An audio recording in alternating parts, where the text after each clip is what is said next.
하나님 아버지, 거룩한 주일을 맞아 하루의 처음과 나중을 하나님 아버지 집에서 온전한 안식을 누리게 하심을 진심으로 감사드립니다. 끊임없이 밀려드는 세상의 수많은 관념들과 가치들로 미혹되어 출렁이는 마음들, 알게 모르게 타인과 비교하면서 마음에서 일어나는 앞날에 대한 두려움과 염려들의 파도들을 담임 목사님께서 전해주시는 하나님의 말씀으로 우리의 분주했던 마음을 잠잠케 하시며 잔잔한 호숫가의 평안을 되찾고 시온의 항구에 마음의 닷을 굳게 내리게 하심을 진심으로 감사드립니다. 하나님은 우리보다 크십니다. 세상의 모든 지혜와 지식을 모아도 하나님의 지혜에 비할 수 없습니다. 그러므로 선한 목자 되신 주님, 우리를 항상 하나님 아버지의 집으로 인도하시어 쉴만한 물가에 힘을 얻게 하시며 하나님의 의의 길로 인도하시며 또한 우리의 연약함을 사랑으로 보듬어 주시옵소서. 그리하여 우리가 교회 울타리를 절대 벗어나지 말게 하시고 반면 세상의 잘못된 관습과 편견과 선입견이라는 헛된 울타리를 말씀의 줄을 붙잡고 담대히 뛰어넘게 하여 주시옵소서. 그리하여 우리 마음이 오직 주님, 오직 교회, 오직 말씀, 오직 목사님 중심으로 삶을 살아가는 귀한 마음으로 변화시켜 주시옵소서.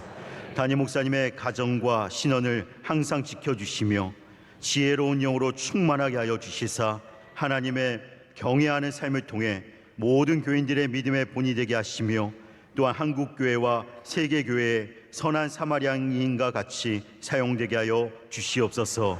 원로 목사님께서 마지막 남은 삶을 하나님의 나라를 위해 전제와 같이 온전히 부어드리고자 밤이나 낮이나 선교의 발걸음을 이어가십니다.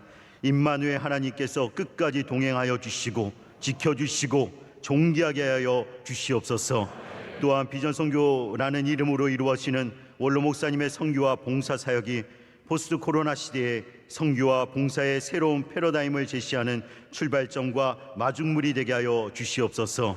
해외에서 사역하시는 선교사님들을 코로나라는 심한 전염병에서 지켜주시고 코로나를 통해 인간의 연약함을 고백되는 이 시기가 도리어 선교의 기회가 되어 각 선교지마다 풍성한 열매의 소식들이 가득하게 하여 주시옵소서.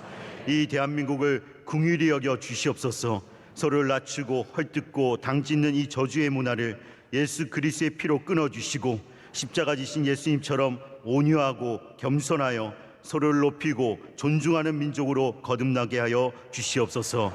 또 한국교회를 코로나 시대에 정화의 시간을 갖게 하여 주셔서 통일 한국 시대를 준비하게 하시고 세계 선교회를 선도하고 이바지하는 교회가 되게 하여 주시옵소서. 하루를 말씀으로 마무리하고자 합니다. 먼저 우리에게 듣는 마음을 주시옵고 말씀 선포하시는 담임 목사님께 성령 충만함을 주시옵소서. 주 예수 그리스도의 이름으로 기도드립니다. 아멘. 오늘 우리에게 주시는 하나님의 말씀은 신약성경 베드로후서 2장 1절에서 3절 말씀입니다. 베드로후서 2장 1절에서 3절 말씀입니다. 베드로후서 2장 1절에서 3절 말씀은 신약성경 385면쯤에 있습니다. 하나님의 말씀을 교독하시고 마지막 3절 말씀은 함께 봉독하겠습니다. 그러나 백성 가운데 또한 거짓 선지자들이 일어났었나니 이와 같이 너희 중에도 거짓 선생들이 있으리라. 그들은 멸망하게 할 이단을 가만히 끌어들여 자기들을 사신 주를 부인하고 임박한 멸망을 스스로 취하는 자들이라.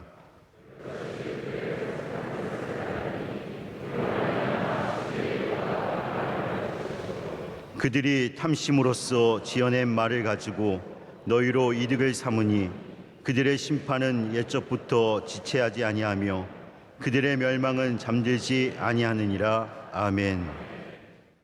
지금은 말씀 듣는 시간입니다. 담임 목사님께서 나오셔서 우리 가운데 위험이라는 제아의 말씀을 선포하실 때 우리 모두에게 큰 은혜의 시간이 될 줄 믿습니다. 오늘 베드로후서에 있는 말씀, 이 거짓 선지자와 거짓 교사에 대한 위험에 대한 말씀이거든요. 이 말씀이 우리 가운데 우리 교회에 주시는 말씀으로 또 이 시대에 주시는 말씀으로 받아들여지는 은혜가 있기를 원합니다. 제가 이런 말씀을 드리는 이유는 거짓 예언자, 거짓 선지자, 거짓 교사들을 마치 그냥 굉장히 멀리 있는 이야기, 우리는 안전한 것처럼 듣는 것 자체가 위험하기 때문입니다. 우리는 항상 이런 모든 거짓의 위험이 우리 가까이 있다는 것을 알아야 하고, 또 우리 가운데 있다는 것을 알아야 그 가운데 조심하고 더 주의하고 더 깨어 있을 수 있는 그런 영적인 힘이 있기 때문입니다. 여러분, 그리스도인의 힘은 영적으로 깨어 있는 곳에 있습니다. 자, 오늘 마지막 절 3절에 뭐라고 되어 있냐면 그들의 멸망은 잠들지 아니하느니라라고 되어 있거든요. 이 말씀이 말하는 바는 무슨 말이냐면 하나님께서 잠들어 계시지 않는다는 말씀과 똑같은 이야기입니다. 하나님은 주무시도 졸지도 아니하시며 주의 백성들을 사랑으로 지켜주시고 우리를 감찰하시는 분이시죠. 여러분, 하나님이 그러신 이유는 하나님에게 잠이라는 것이, 휴식이라는 것이 따로 필요 없는 그러한, 우리가 전혀 상상할 수 없는 그러한 존재이시기도 하시지만 바로 우리가 그러한 영적인 상태를 본받아야 되기 때문입니다. 우리는 영적으로 깨어 있어야 합니다. 그리스도인의 힘은 내가 얼마만큼 영적으로 깨어 있는가와 굉장히 상관관계가 깊습니다. 그냥 몸만 왔다 갔다고 해서 우리가 교인이 되는 것이 아니라 우리 영적으로 깨어 있어서 분별할 줄 알아야 되고요. 또 깨어 있다는 말은 다시 말하자면 조심할 줄 안다는 거거든요. 운전할 때 가장 위험한 것이 졸음운전 아닙니까? 주무시게 되면, 졸게 되면은 위험과 위험하지 않은 것을 분별할 수 있는 능력을 상실하게 됩니다. 그래서 졸음운전, 저도 예전에 졸음운전했던 기억들이 있거든요. 막 먼 거리를 가다 보면 내가 여기까지 어떻게 왔는지 기억이 안 나요. 물론 이제 제가 완전히 졸면서 온 건 아니지만 그렇게 가끔씩 이렇게 조는 일들이 있었을 때 정말 깜짝 놀라서 차를 좀 세우고 차에서 내려서 걷기도 하고 다시 공기를 마시면서 기운을 차리고 그리고 다시 운전했던 기억들이 많이 있습니다. 여러분, 조는 것이 위험한 것은 우리의 삶을 우리가 살아가는 동안에 이 영적인 위험을 감지하지 못하기 때문입니다. 그러다가 부딪히고 빠지고 다른 곳으로 가게 되고, 여러분, 한 번만 우리가 길을 돌아도 사실 굉장히 돌게 되거든요. 제가 요즘에 참 안타까운 것 중에 하나가, 저 지난 며칠 전에도 그런 실수를 했는데, 이게 조금만 신경을 안 쓰고 있으면 우리 내비게이션을 많이 의지하고 살잖아요. 어떤 분들은 예수님보다 내비게이션을 더 의지하시는 분들 계세요. 가장 의지하는 대상이 나에게 길을 찾아주는 내비게이션이에요. 근데 이거 조금만 잘못하면, 신경 안 쓰다 보면 나가야 되는 그 출구를 놓치게 돼요. 또 우리나라 출구가 요즘에 많이 발전해서 색깔도 다 그려주고 그러지만 그래도 여전히 헷갈리는 데가 있어요. 여러분, 혹시 우리 이 88에서, 요즘도 88이라 그래요? 뭐라 그래요? 거기? 네, 그쪽이 88. 네, 그 도로 있잖아요. 밖에 외곽도로, 여기 저기 한강 곁에 있는 도로. 이거 타고 들어오다 명일동, 암사대교로와 명일동으로 들어오는 거기 있거든요. 거기가 은근히 헷갈려요. 내리막길이 하나가 있어요. 그 동네 내려가는, 암사동 내려가는 길이 있고 위로 올라가면 명일동인데, 요거 조금만 헷갈리면 하남 가야 돼요. 어디서 돌릴 데가 없어요. 제가 며칠 전에도 그렇게 맨날 다니는데도 잠깐 아내와, 그래서 아름다운 여성과 함께 다니는 것은 굉장히 위험한 일입니다. 잠깐 아내한테 신경 쓰다가 그 출구를 놓쳐가지고 하남까지 더 데이트를 억지로 할 수밖에 없는, 그래서 막 돌아가지고 다시 교회로 왔던 기억이 있거든요. 여러분, 우리가 영적으로 깨어있지 않고 이렇게 아름다운 것에 팔리게 되고, 그리고 거짓된 것을 바라보게 되고 세상의 쾌락과 세상의 것을 좋아하다 보면, 영적으로 깨어있지 않으면 우리가 정말로 나가야 할 곳을 알지 못하고, 우리가 내려야 할 곳을 알지 못하고, 우리가 올라가야 할 곳을 알지 못하고 전혀 엉뚱한 데로 가는 경우가 많습니다. 오늘 말씀은 바로 우리들에게 깨어있으라고 주시는 말씀이에요. 우리 주변에도 거짓 선지자들이, 거짓 교사들이 있다는 것을 기억하면서 그 가운데 하나님의 말씀으로, 하나님의 영으로 우리 모두가 깨어 있어야 할 줄로 믿습니다. 자, 역사에서 이스라엘의 어려움은, 잘 생각해 보세요. 하나님의 말씀이 선포되어야 할 때, 그때 거짓 선지자들이 일어서서 하나님의 말씀을 왜곡하고 잘못 전달했던 때가 있었기 때문입니다. 이 거짓 선지자들이 심판을 앞둔 이스라엘에게 자꾸 괜찮다 괜찮다 그러는 거예요. 너희들 괜찮다, 그냥 그렇게 살아라, 지금 전혀 문제 없다, 그냥 그렇게 살아도 전혀 주님께서, 하나님께서 우리 건들지 않으신다, 그 삶이 잘못되지 않는다고 자꾸 편안한 이야기만 해주고 좋은 이야기만 해주고 권력자의 편에 서서 그렇게 살아가다가 그렇게 많은 거짓 선지자들이 얘기하는 바람에 이스라엘이 깨어나지 못한 겁니다. 그래서 이스라엘이 멸망을 당한 것은 외부의 적 때문이 아닙니다. 물론 바벨론과 아수르가 이스라엘 침공한 것은 사실이지만 실제로 이스라엘이 무너졌던 것은 오늘 말씀에 나와 있는 것과 똑같은 이야기예요. 그들 안에 있었던 이 위험, 거짓 선지자들이 하나님의 말씀을 왜곡하고 이스라엘로 하여금 깨어나지 못하게 했기 때문에, 영적으로 바로 서지 못하게 했기 때문에, 거짓된 말씀을 전했기 때문에 그들이 결국은 멸망하고 말았다라는 말입니다. 자, 신명기 13장 1절부터 3절까지 제가 이 화면에 띄어서 보내드릴 텐데요, 이렇게 말씀이 되어 있습니다. 너희 중에 선지자나 꿈꾸는 자가 일어나서 이적과 기사를 내게 보이고 그가 내게 말한 그 이적과 기사가 이루어지고 너희가 알지 못하던 다른 신들을 우리가 따라 섬기자고 말할지라도 너는 그 선지자나 꿈꾸는 자의 말을 청종하지 말라. 이는 너희의 하나님 여호와께서 너희가 마음을 다하고 뜻을 다하여 너희 하나님 여호와를 사랑하는 여부를 알려하사 너희를 시험하심이니라. 아멘. 자, 이 말씀이 어떤 말씀이냐면 우리 삶에 끊임없이, 그때만이 아닙니다, 계속해서 거짓 선지자들이 나타나서 이적과 기사를 행하고 그리고 많은 일들을 이야기하면서 자, 하나님을 떠나자, 이제는 즐겨도 돼, 너희 마음대로 살아도 돼, 그게 뭐가 잘못됐어, 하나님도 다 이해하실 거야 라고 말하는 것이 사실은 다 이게 시험이라는 거예요. 우리가 그 가운데 깨어있지 않으면 이 시험에 빠질 수밖에 없는 것이고 사탄의 밥이 될 수밖에 없다라는 겁니다. 여러분, 다 시험을 이겨내시길 축복합니다. 우리는 기적과 이사가 중요한 것은 알지만 기적과 이사를 통해서 주님과 더 가까워지기를 소망하는 것입니다. 그래서 우리 요한복음에 계속해서 기적과 이사에 대해서 뭐라고 표현합니까? 그것을 사인이라고 하지 않습니까? 왜 그것이 이적입니까? 그냥 기적이 아니라 왜 이적입니까? 그것이 주님께서 보여주시는 하나님의 능력의 사인이며 그 사인을 통해서 우리가 올바른 신앙을 가지라고 주시는 것이기 때문이에요. 근데 제가 보면은 이 사인을 통해서 하나님과 멀어지는 사람들이 의외로 많습니다. 예를 들어서 우리 몇 년 전에도 제가 한국 와서 이런 일들을 봤던 것 같은데, 정확하게 몇 년 전인지 모르겠는데 어떤 외국의 예언자래요. 저는 우선 예언자라 그러면 안 봐요. 여러분, 이거 잘 들으셔야 돼요. 누가 예언자라고 하면 그거 굉장히 위험한 겁니다. 이해가 되세요? 누가 나 예언한다고 하면은 여러분 그거 쉽게 그러면 내 삶이 저 사람 만나면 내가 좋아지나 보다, 절대로 그렇게 접근하시면 안 돼요. 근데 이 예언자라고, 소위 예언자라고 하는 사람이 한국에서 전쟁이 일어난다 이런 예언을 했었어요. 그때 얼마나 우리가 거기에 많이 흔들렸습니까? 또 미국의 어떤 교포인 여자 전도사님이 그 비슷한 발언을 하면서 굉장히 우리나라 사람을 충동했던 적이 있습니다.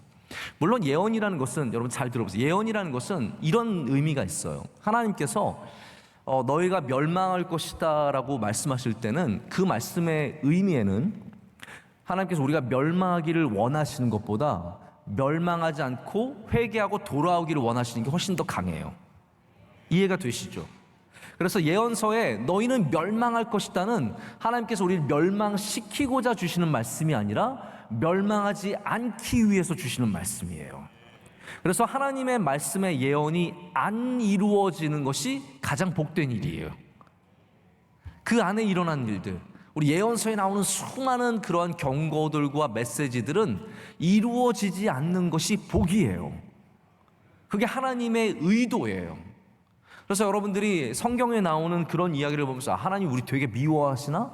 되게 싫어하시나라는 생각을 가지실 수 있는데, 하나님 그런 하나님이 아니세요. 사랑하시기 때문에 우리로 돌이키게 하시기 위해서, 너의 멸망의 날이 멀지 않았다라고 말씀을 하신, 그래야 우리가 돌아오니까 그런 강한 말씀을 주시는 거예요. 그래서 지금 혹시나 진짜 예언이 있어서 누군가가 예언을 했을 때 저는 그걸 굉장히 의심하지만 실제로 이루어지지 않았을 때도 그게 진짜 예언일 수도 있어요. 하지만 예언을 통해서 무엇이 드러나야 합니까? 하나님의 은혜가, 하나님의 사랑이, 하나님의 역사심이 드러나야 돼요. 그런데 이 사건들의 문제는 뭐냐면 예언을 통해서 그 사람들이 드러났다라는 거예요. 그럼 목회자가 할 수 있는 가장 귀한 게 뭡니까? 하나님을 영화롭게 하는 것. 목사인 제가 할 수 있는 것이, 가장 귀한 것이 예수 그리스도를 영화롭게 하는 거잖아요. 저를 영화롭게 하는 게 아니잖아요. 제가 여기 올라와서 저를 영화롭게 만들려고 한다면 제가 말할 수 있는 것들이 있겠죠. 그러나 그거는 거짓 교사예요. 거짓 선지자예요. 그 선지자의 말은 신뢰하면 안 되는 거예요. 하나님을 영화롭게 하는 것, 거기에서 진짜 예언이 나올 수도 있다라는 거죠. 근데 제가 봤을 때는 그분들은 아니에요. 제가 이 부분을 말씀을 준비하면서 저는 이거 절대로 가볍게 여겨지지가 않더라고요. 이 거짓 선지자, 거짓 교사에 대해서 제가 말씀을 준비하면서 이게 저에게도 굉장히 중요한 말씀이기 때문에 마음에 부담감이 있었습니다. 여러분, 어떠한 특정한 부류, 신학교 안 나오고 예언하고 이래서 그런 사람들만 거짓 교사가 되는 건 아닙니다. 우리 평범한 목회자들, 일반적인 신학을 공부하고 과정을 거치고 안수를 받고 목회하는 우리들도 거기서 절대로 자유할 수 없습니다. 목회자들도 예수님보다 자기가 더 커지면, 교회보다 자기가 더 커지면 언제든지 거짓 교사로 바뀔 수 있기 때문입니다. 자, 근데 여기 결론은 굉장히 명확합니다.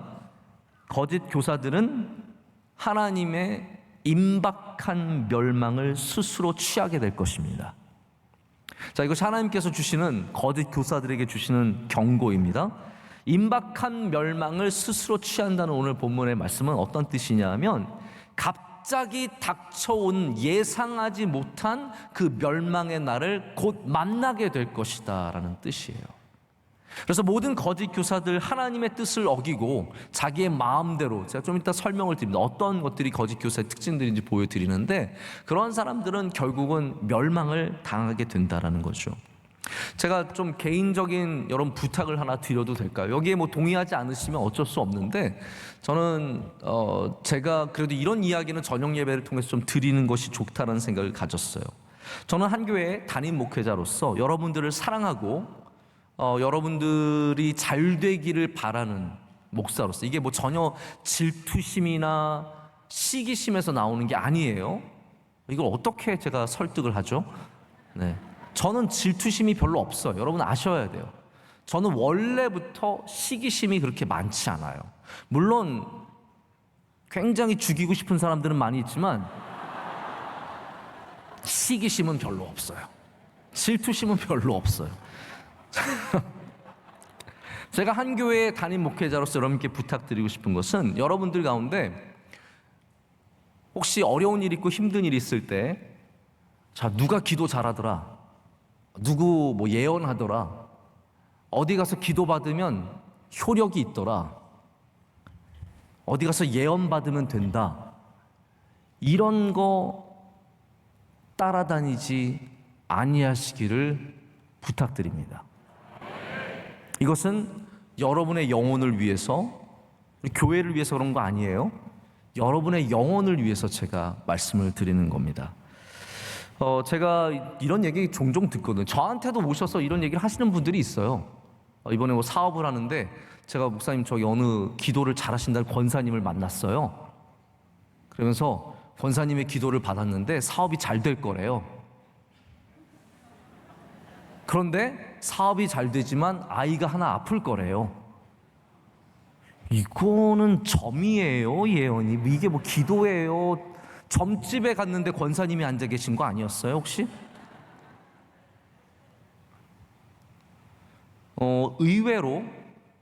의외로 많은 분들이 교회 생활을 잘하는 것 같지만 그 안에 있는 어떤 걱정과 근심, 또 그 안에 있는 어떤 잘 되고자 하는 그러한 간절함, 이런 굉장히 영적인 것들을 추구하게 되면서 무엇인가 잡을 수 있는, 실제로 들을 수 있는 무엇인가를 추구하게 됩니다.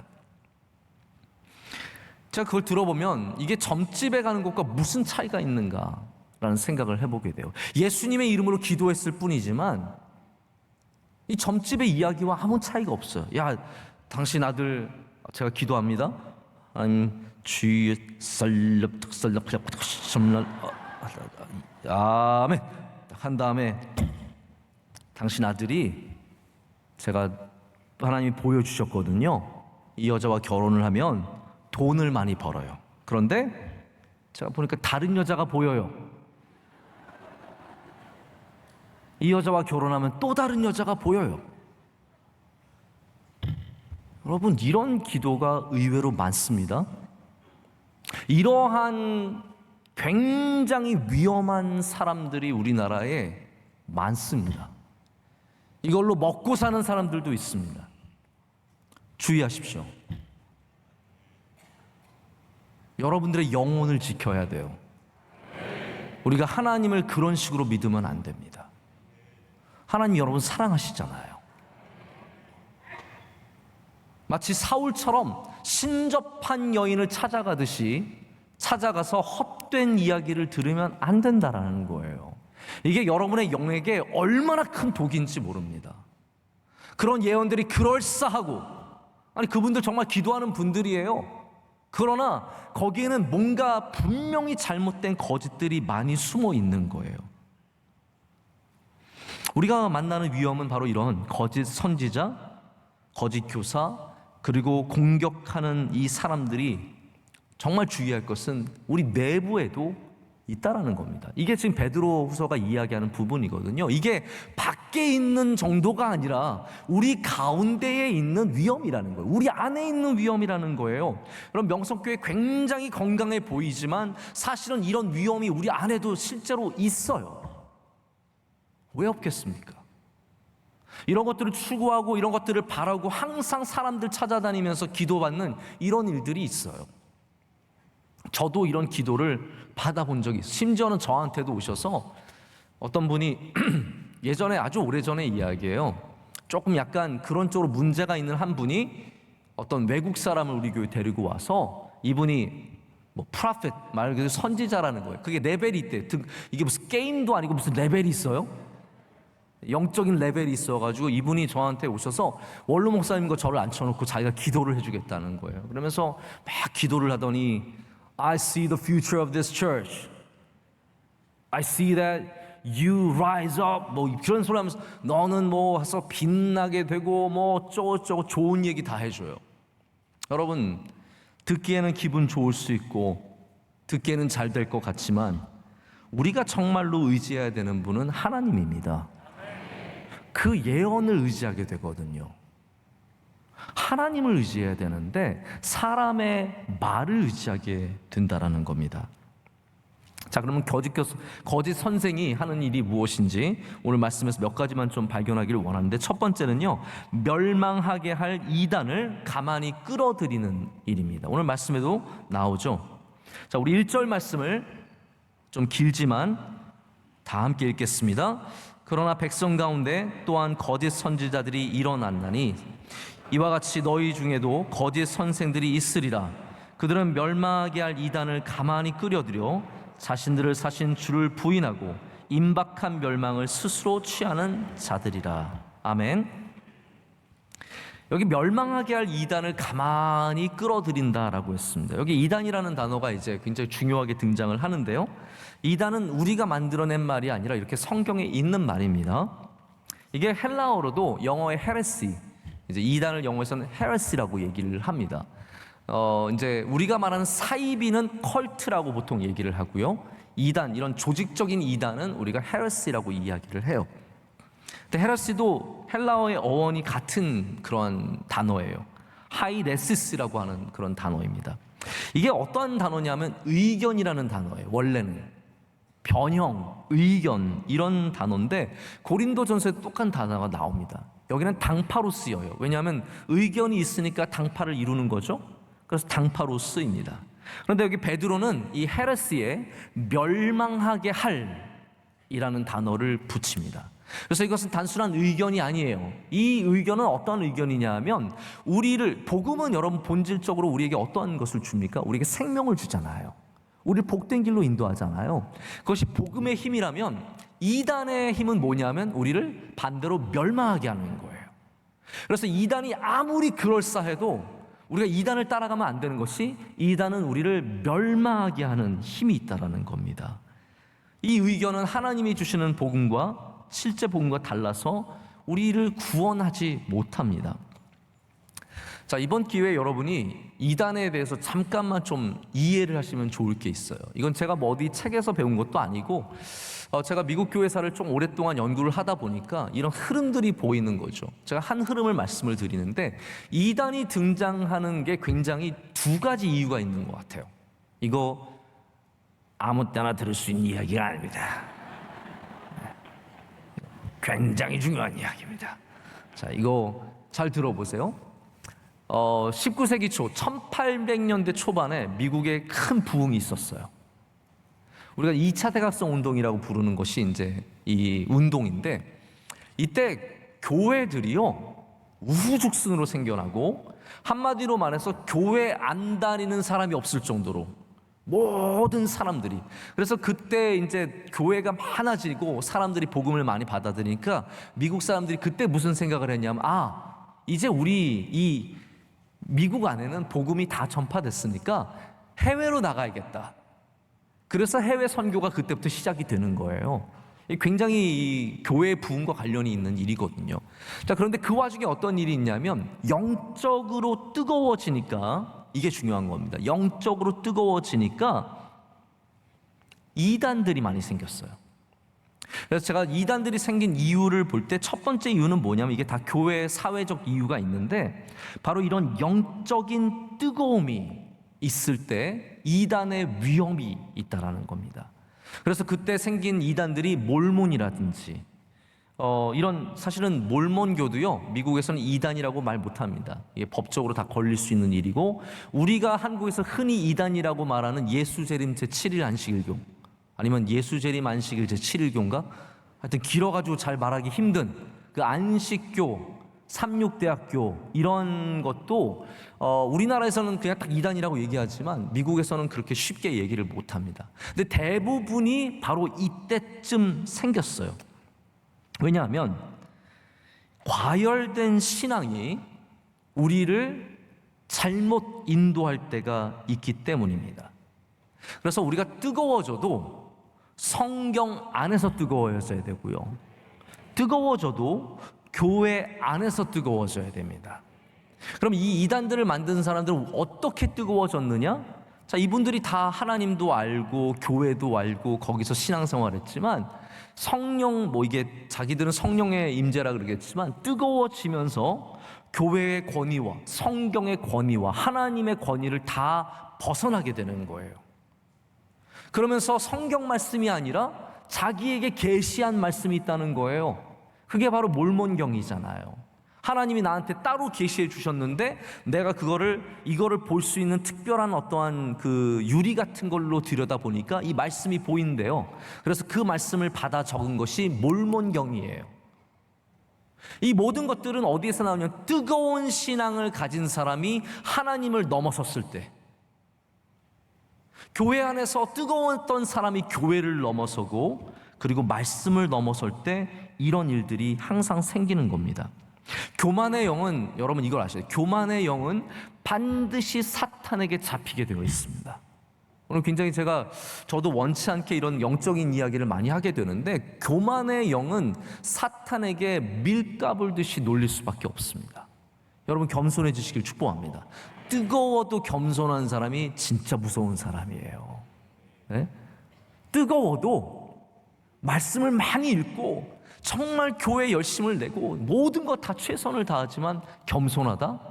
여러분, 그런 사람들이 진짜 일을 낼 사람, 귀한 사람들이죠. 근데 뜨거워서 자기가 그걸 감당을 못하고 하나님을 넘어서고 교회를 넘어서고 성경 말씀을 넘어서는 순간 그거는 이 멸망의 이단의 길로 가게 될 가능성이 커지는 겁니다. 우리나라도 마찬가지입니다. 우리나라가 뜨거웠던 때, 60년대도 그렇지만 70년대 특별히 이런 성령운동과 함께 뜨거워졌을 때 많은 이단들이 들끓고 일어서게 되는 거예요.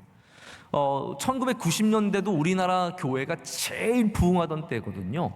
제가 기억하기로는 70년대, 80년대도 부흥했지만 오히려 90년대 초반이 우리나라의 최고의 부흥기가 아니었을까 생각을 해요. 그때 나왔던 이단이 누구입니까? 다미선교회. 예수님 종말에 오신다. 1992년에 예수님 오신다. 10월 며칠 날 26일이었나? 제가 잘 잊혀지지도 않는데 그때 예수님 오신다고 해서 난리쳤던 것이 바로 그러한 사람들인 거예요. 지금도 이 사람들은 계속해서 영향력을 갖고 통일교, 구원파 이런 사람들이 다 뜨거울 때 등장한 사람들입니다.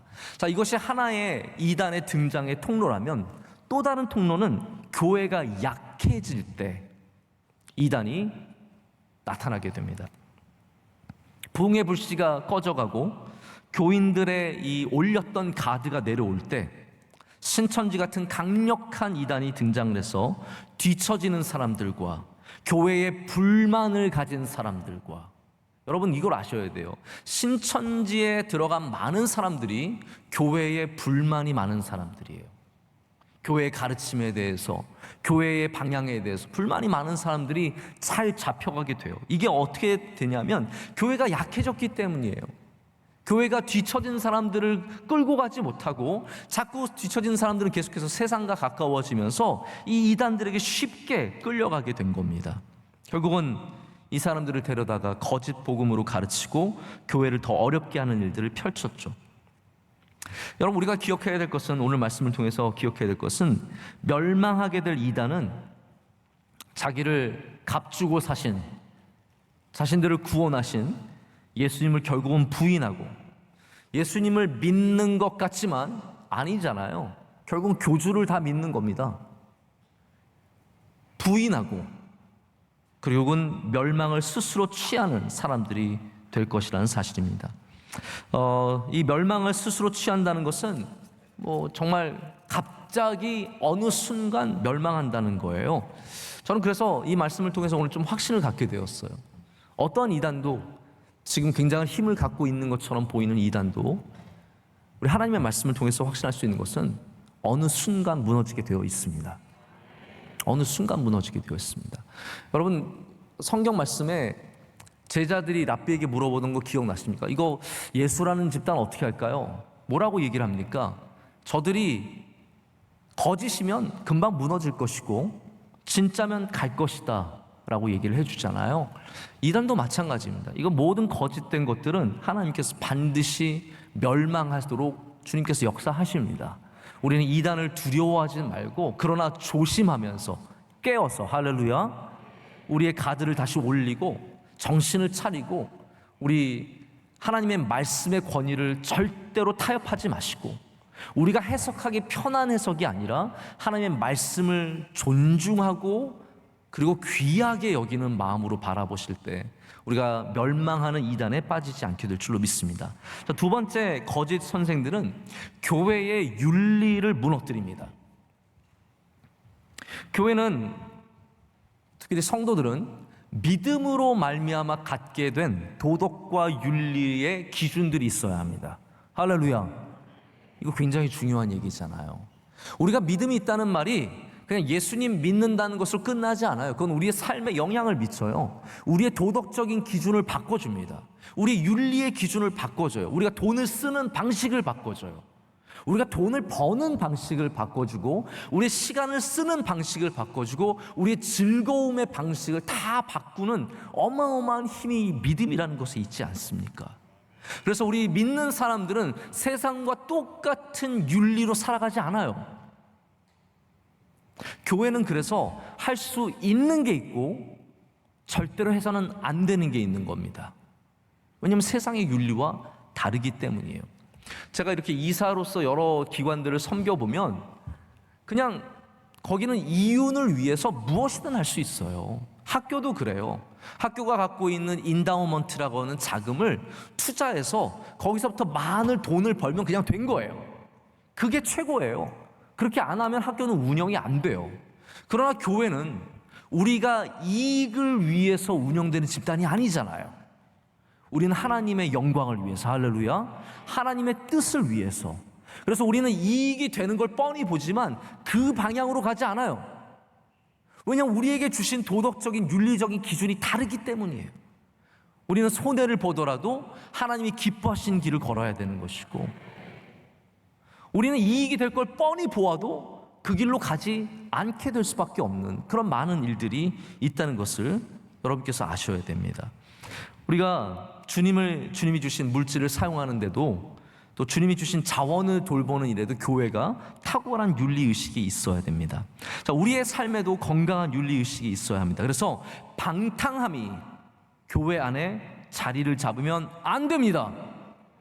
할렐루야. 교인들끼리 술 마시러 가는 거, 제가 여기서 확 도장을 찍을게요. 안 됩니다.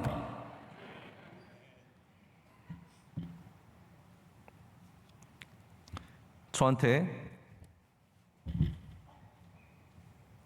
고자질 해주세요. 교인들끼리 술 마시러 가는 거 안 됩니다. 우리는 달라야 합니다. 제가 혼자서 방에서 샤워실에 혼자 몰래 앉아서 술 한 잔 홀짝거리고 제가 참아주겠습니다. 비참하게 드십시오. 비참하게 몰래 아내한테도 숨기고 몰래 화장실에서 변기에 앉아서 드십시오. 그러나 교인들끼리 술 마시러 가는 건 안 됩니다. 거짓 교사들은 주님의 재림이 없다고 주장하는 사람들입니다. 야, 그냥 이 생활 즐겨. 예수님 좋은 분이야. 예수님 믿어. 그러나 심판도 없고 재림도 없고 아무것도 없는데 뭐하러 그러냐? 네가 원하는 대로, 네가 정말 그 쾌락을 느끼고 싶으니 가서 즐겨.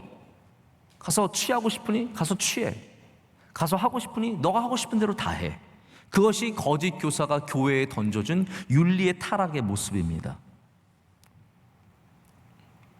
이단이 다 그렇지도 않을 수 있지만 거짓 교사들은 참된 신앙, 하나님, 이 참된 신앙이라는 것이 여러분 여러 가지가 있죠. 종말론적인 신앙이 중요합니다. 할렐루야. 종말론적인 신앙은요, 이게 끝이 아니라는 거예요. 하나님이 정하신 그때가 오는데 그거를 바라보고 살아가야지, 그냥 오늘 즐기고 살아가는 신앙은 절대로 하나님 앞에 건강한 신앙이 아니거든요. 거짓 교사들은 종말론이 없는 거예요. 그렇기 때문에 어떻게 됩니까? 성적인 윤리의 부재가 강력하게 등장을 하는 거예요. 그래서 2절 말씀에 여럿이 그들의 호색한 것을 따르니 이로 말미암아 진리의 도가 비방을 받을 것이다 라고 얘기하고 있습니다. 저는 가끔씩 교회나 우리가 정말로 조심해야 되는 것은 이단도 아니에요. 어떻게 보면 수도 철치, 교회와 비슷한 유사 교회들, 의외로 여러분 교회와 비슷한 유사 교회들이 많이 있습니다. 교회의 이름은 걸어놨지만 전혀 교회답지 않은 교회들, 이런 교회들에서 수많은 성적인 범죄들과 그런 일이 일어날 때마다 정말 얼마나 얼굴이 화끈거리고 마음이 아픈지 모릅니다. 여러분 그렇지 않습니까? 목사라는 사람이 알고 보면 말 그대로 유사 목사예요. 진짜 목사도 아닌 경우가 흔합니다. 아니 실제로 진짜 목사들도 이런 안타까운 일들 속에 빠지는 경우도 많죠. 근데 문제는 이거를 이단이 해도, 유사교회가 해도 결국은 우리가 비방을 받아요. 그렇잖아요. 교회가 한꺼번에 욕을 먹을 때가 얼마나 많습니까? 여러분, 우리는 이 일에 깨어 있어야 할 줄로 믿습니다. 우리 명성교회가 하나님이 기뻐하시는 삶의 기준들을 갖고 절대로 세상과 타협하지 말고 세상의 흐름대로 가지 말고 사람들이 괜찮다 괜찮다고 말해도 야, 술 한 잔은 괜찮아 괜찮아, 이 정도는 괜찮아 괜찮아, 여자 손 잡는 정도는 괜찮아 괜찮아, 어깨에 손 얹는 정도는 괜찮아 괜찮아 라면서 여러분을 조금씩 더 끌고 갈 때 우리는 거기에서 분명히 하나님의 기준을 붙잡아야 됩니다. 그것이 멸망의 길로 가지 않는 지혜로운 사람의 신앙의 모습입니다. 자, 세 번째는 탐심으로써 이득을 삼는 모습입니다. 바로 3절에 나오죠. 그들이 탐심으로써 지어낸 말을 가지고 너희로 이득을 삼으니, 이 말씀은 무슨 말씀이냐면요, 사람들에게 말을 잘해서 그들로부터 이득을 얻어내는 걸 말해요. 전 이 말씀이 굉장히 피부에 가깝게 다가오는 걸 느꼈습니다. 거짓 교사는 복음을 왜곡하고 윤리를 무너뜨리고, 세 번째로 욕심으로 재물을 탐합니다. 잘 들어보세요. 거짓 교사의 특징 중에 하나가 욕심으로 재물을 탐해요. 하나님의 종은 재물을 탐하면 안 됩니다. 하나님의 말씀을 갖고 가르치는 주의 교사들은 절대로 세상의 것을 너무 탐하면 안 됩니다. 우리나라 이단들의 특징이 뭔지 아십니까? 다 사업을 한다는 거예요. 다 사업을 합니다. 기업을 갖고 있습니다.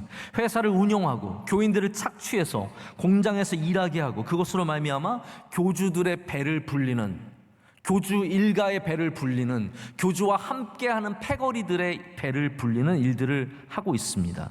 근데 이게 굉장히 사실 지혜로운 거거든요. 예를 들어서 조직이 안정되려면 이 조직을 끌고 갈 수 있는 지속적인 이 재정의 지원이 필요한 거예요. 이거는 사업으로 하게 되는 거예요. 여러분, 명성교회도요, 사업하면 우리 편하게 살 수 있습니다. 그러나 아까 말씀드렸듯이 우리는 윤리적으로 할 수가 없는 거예요. 하나님께서 우리를 그렇게 하라고 부르신 게 아니기 때문에. 이단이 잘못된 걸 어떻게 할 수 있느냐? 이단이 기업을 세우는 것만 봐도 아는 거예요. 우리가, 여러분, 명성교회가 재단을 세우면 우리는 쓰기 위해서 세우는 거예요. 그걸 아셔야 돼요. 선교재단들, C채널, 성소병원, 이 모든 것들은 돈을 쓰는 도구예요. 거기에 끊임없이 세상의 선교를 위해서 돈이 들어가지 돈을 버는 기구가 아니에요. 단 한 기구도 우리에게 돈을 벌어다 주는 데가 없어요. 명성교회는 끝까지 하나님 앞에 전결한 교회가 되어야 합니다. 그러기 위해서는 재물을 탐하는 이단의 모습을 닮으면 안 됩니다. 그래서 이 이단은요, 그 조직에 충성하는 사람들을 이 모든 기관에 심어주고 거기서 돈을 벌게 해줘서 끊임없이 충성하도록 끌어내고, 이해가 되시죠? 이게 저만 아는 이야기는 아니죠? 다 알고 계셨죠? 알고 계신데 제가 또 얘기하는 거죠.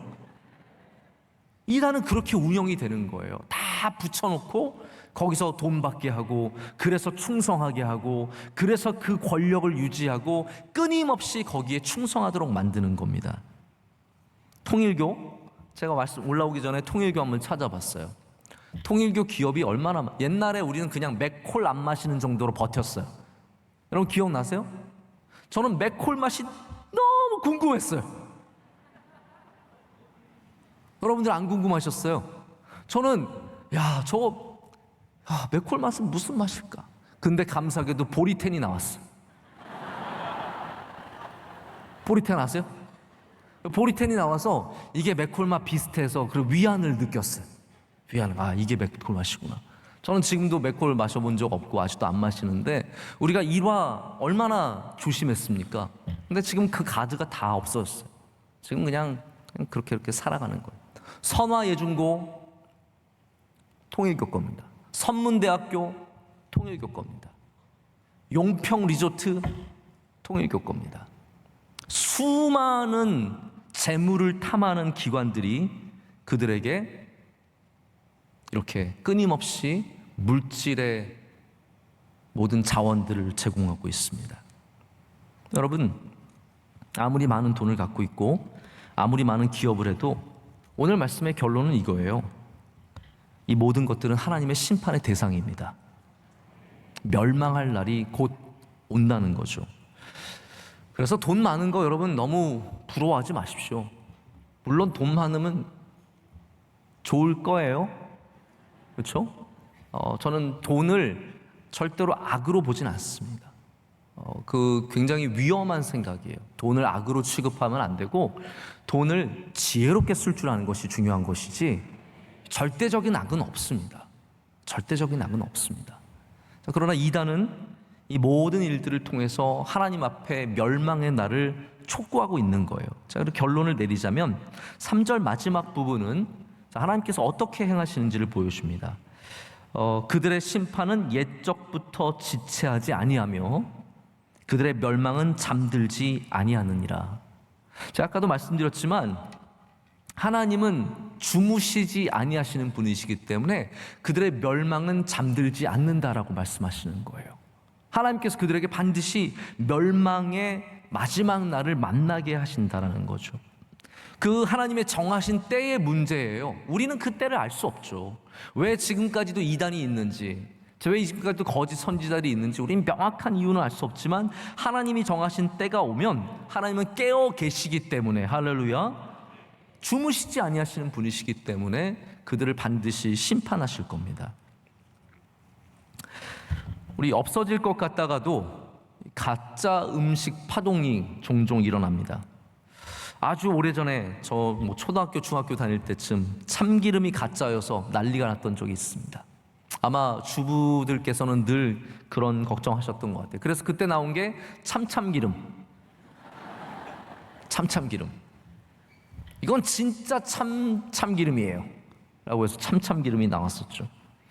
얼마 전에는 중국에서 가짜 분유로 아이들이, 너무 많은 귀한 생명들이 죽었습니다. 가짜 계란도 있었어요. 기억나시죠? 여러분 생각해보세요. 우리 가정에서 누가 아무리 싼들, 아무리 편한들 우리 아들에게, 우리 딸에게 가짜 계란 후라이를 해주고 싶은 사람이 어디 있겠습니까? 가짜 분유를 먹이고 싶은 부모가 어디 있겠습니까? 아니, 이게 아니더라도 시장에 가서 콩나물을 골라도 건강한 콩나물을 원하잖아요. 여러분이 하도 그 콩나물 뒤집어 놔가지고 그 콩나물 다 상한 거예요. 슈퍼마켓 가면은 콩나물 제대로 된 거 고르려고 다 저도 뒤집어 보거든요. 깨끗한 거 고르려고. 그러다 보면 콩나물 다 또 상하고.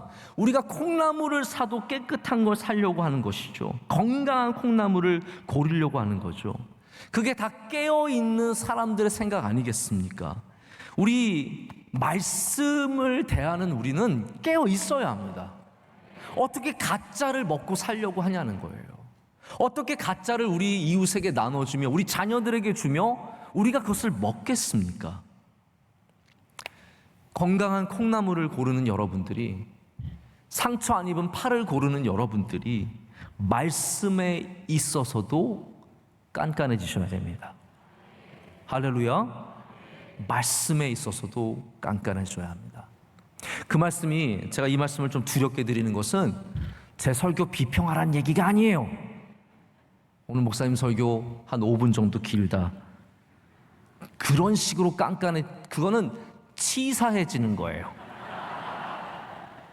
여러분, 말씀을 듣는 분들로서 치사해지지 마시고 유치해지지 마시고, 그러나 하나님의 복음에 대해서는 깐깐해져야 합니다. 잘못된 복음을 구별할 줄 알아야 되고, 그것에서부터 우리가 우리 스스로를 지킬 수 있어야 된다는 거죠.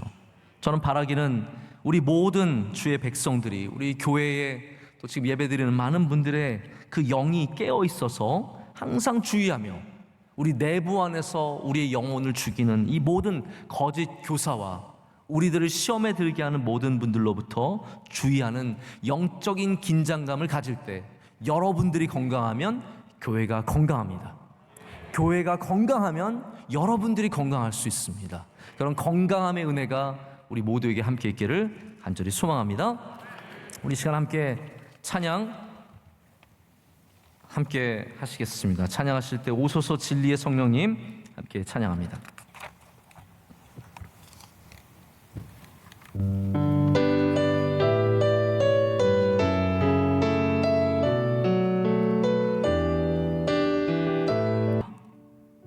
주님의 진리의 말씀이 우리의 마음을 새롭게 하실 줄로 믿습니다. 이 시간 기도하실 때 주님, 우리에게 성령을 부어주셔서 나의 마음이 흔들려 이 땅을 가르며 임하여 주시옵고, 여기에 주의 진리의 말씀이 뿌려지게 하셔서 내 마음을 새롭게 하여 주시옵소서. 성령의 바람이 이 땅에 가득 불어오게 하셔서 주님을 영화롭게 하며 주님의 주시는 믿음으로 승리하는 우리가 되게 하여 주시옵소서. 우리가 기도할 때 주님 성령 충만케 하여 주시옵소서. 모든 거짓된 것들은 다 제하여 주시옵고 불태워 주시오며, 하나님 오직 주의 말씀만 진리만 남게 하여 주시옵소서. 은혜 받게 하여 주시옵소서. 성령의 충만함 허락하여 주시옵소서. 우리 두 손 들고 주여 삼창하고 기도하겠습니다. 주여 주여 주여.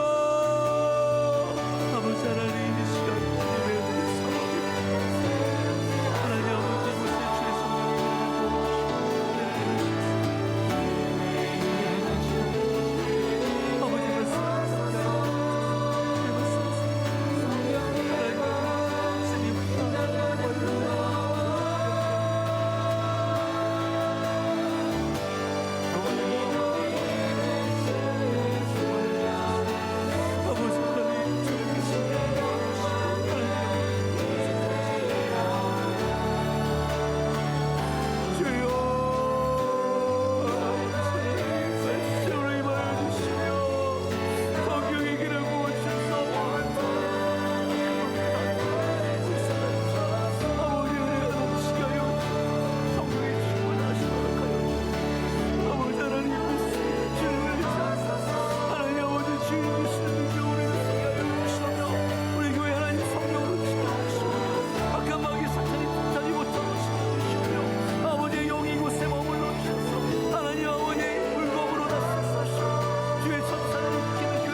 하나님 아버지 감사합니다. 우리에게 진리의 영을 보내주셔서 분별하지 못하는 우리들을 깨어나게 하시고 주의 말씀을 온전히 붙잡게 하시니 감사합니다. 하나님, 바라기는 우리 모든 주의 사랑하는 자녀들에게, 우리 어린아이들과 청년들과 우리 어르신들 모두에게 성령을 부어 주시옵소서. 하나님, 잘못된 길로 걸어가지 않게 하시고 시험에 들지 않게 하여 주시고 사탄의 꾀임에 빠지지 않게 하여 주시오며, 이 멸망의 시대에 복음을 붙잡고 승리하는 주의 백성들이 되게 하여 주시옵소서. 하나님, 날마다 말씀으로 위로하여 주시고 진리의 영으로 인도하여 주시오며, 하나님께서 우리의 생명을 지켜주시며 영혼을 지켜주실 줄로 믿습니다. 하나님, 우리 명성교회 성령을 부어 주시옵소서. 말씀으로 든든히 세워져가는 교회가 되게 하여 주시오며, 오직 예수 그리스도를 중심으로 서는 교회가 되게 하여 주시옵소서. 주님, 우리를 불쌍히 여겨 주시오며 주의 장중에 붙잡아 주시옵소서. 말씀이 선포될 때마다 주의 성령이 임하여 주시옵고, 말씀을 들을 때마다 우리의 마음밭을 주장하여 주셔서 많은 열매가 맺힐 줄로 믿습니다.